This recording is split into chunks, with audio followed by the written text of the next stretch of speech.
Tagazok, noble gibier de potence, je suis Zuriki, le mineur. Et aujourd'hui, on fait une petite vidéo sur le thème de la piraterie.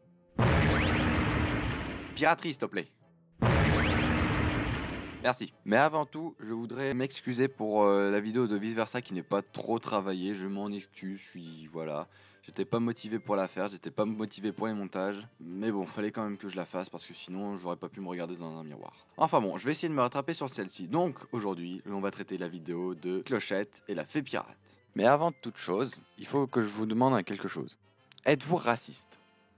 Oui, ma phrase est très bien dite, parce que je vois beaucoup les gens m'appeler seigneur nain, maître nain, des choses qui finissent en nain. Alors, je vais vous demander s'il vous plaît d'arrêter, parce que c'est très discriminatif. Je préférerais qu'on m'appelle capitaine, Zuriki. Oui, je suis inventeur réel. Eh mais attends, Zuriki, pourquoi tu voudrais qu'on t'appelle capitaine? Et bah, pour la simple et bonne raison que capitaine, c'est le chef, si vous voulez, des pirates. Et que signifiait pirate en latin ? Eh ben j'en sais foutrement rien. Moi je suis juste un abonné et je fais juste que poser des questions. Oui, enfin bon, les abonnés peuvent quand même avoir un minimum de culture, s'il vous plaît. Le mot pirate vient du latin pirata, qui signifie celui qui tente la fortune et qui entreprend. Bah honnêtement, dans les chroniqueurs, c'est un peu ce qu'on fait. On tente notre chance pour avoir plus de vues, pour être célèbre, pour avoir des likes, pour se faire aimer, tout en n'ayant rien à la base. Et oui, en fin de compte, on donne un maximum de nous-mêmes. Tout ça sur les successeurs de Disney. C'est pour ça que je préfère le titre honorifique de capitaine. Eh mais attends, un autre truc. Ah, quoi encore ? Capitaine, moi je veux bien, mais t'es pas le chef des chroniqueurs. Le chef des chroniqueurs, c'est Prince Dina. Oui, mais je suis chef quand même. Chef de lui. Ah oui, oui. C'est mon chef, oui. Ah bah moi j'ai rien dit, je retourne regarder la vidéo. Ouais, c'est ça. Bon, commençons avec le premier fort accord, si tu le veux bien. À 7 minutes 40, on peut voir que Zarina rentre chez elle et qu'il fait nuit. Au moment où elle ferme la porte, elle s'installe à son bureau et un grain de poussière bleue tombe juste devant elle. Sauf qu'il y a un problème. C'est que juste avant, en fin de compte, on avait bien vu qu'il n'y avait aucune lumière bleue qui émanait de ses cheveux. Donc à moins qu'il soit bien caché, je sais pas. Probablement plus une bizarrerie qu'un vrai fort accord pur et dur. Un peu plus tard, la fée Clochette est emmenée par Zarina chez elle. Sauf qu'au moment où elle l'emmène, on voit bien que sur son front, elle a une paire de lunettes.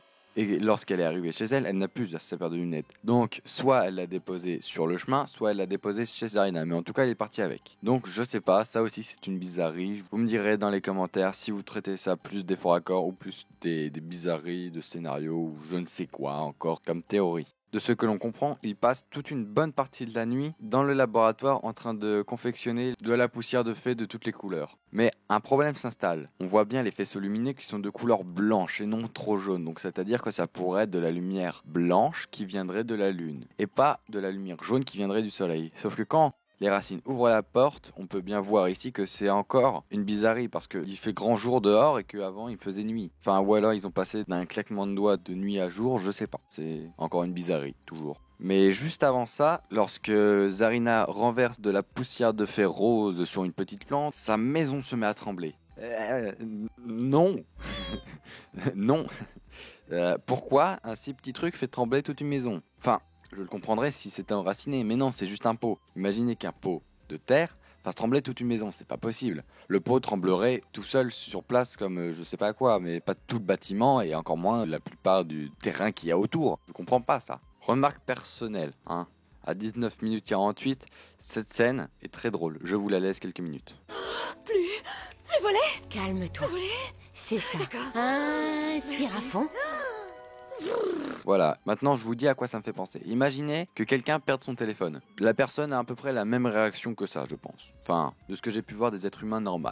Un peu plus loin, lorsque on découvre que Zarina est devenue une pirate et la capitaine d'un bateau pirate, les fées décident de lui voler la poussière bleue. Bon, voilà, patati patata, ils s'en vont près d'une cascade, et là, elle décide de leur lancer de la poussière de fée de plusieurs couleurs. Pourquoi vous perdez l'équilibre, les filles ? Je comprends pas. C'est pas vital, c'est pas... je sais pas. Donc pourquoi est-ce que ça... Et pourquoi la bourse, elle vole toute seule, elle ? Parce qu'en plus, ils l'ont expliqué au début, la poussière de fée dans un sac ne vole pas. Mais pourtant, il faut juste en saupoudrer un objet pour qu'il vole. Donc pourquoi est-ce que ce sac en vole ? Je comprends pas. Et pourquoi les fées perdent l'équilibre ? Bug.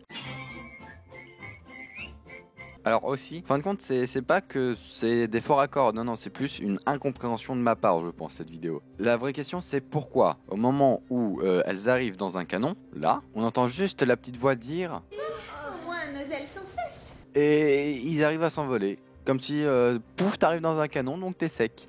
C'est super. Ou alors, c'est le fait qu'ils soient tractés sur une coquille d'œuf à plein air, sauf que c'est l'air humide, il y a la mer, je comprends pas. Normalement, leurs ailes sont censées être encore mouillées, je pense.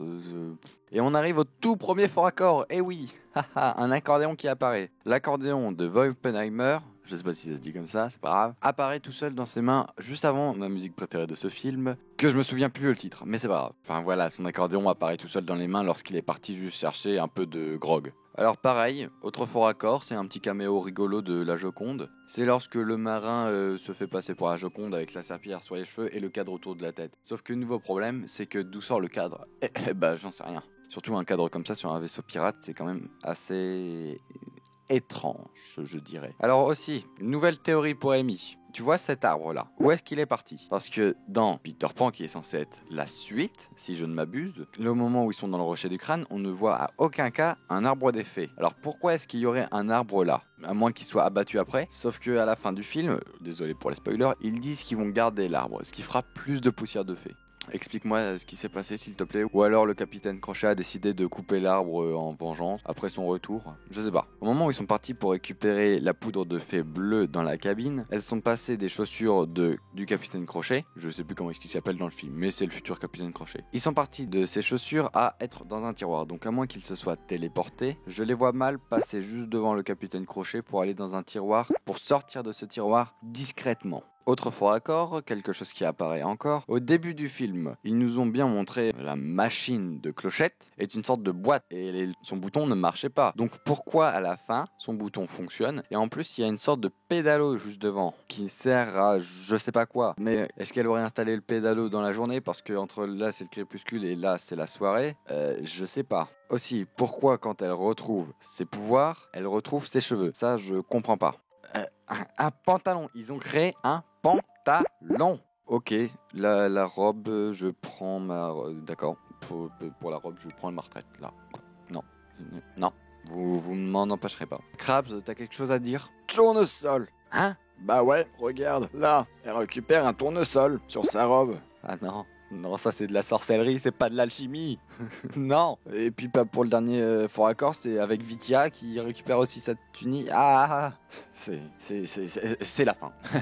Et oui, c'est comme ça qu'on fait. N'hésitez pas à laisser un magnifique pouce bleu et je vous laisse avec un magnifique Dwalin, compagnon de beuverie. Oui, allez, salut. Au revoir.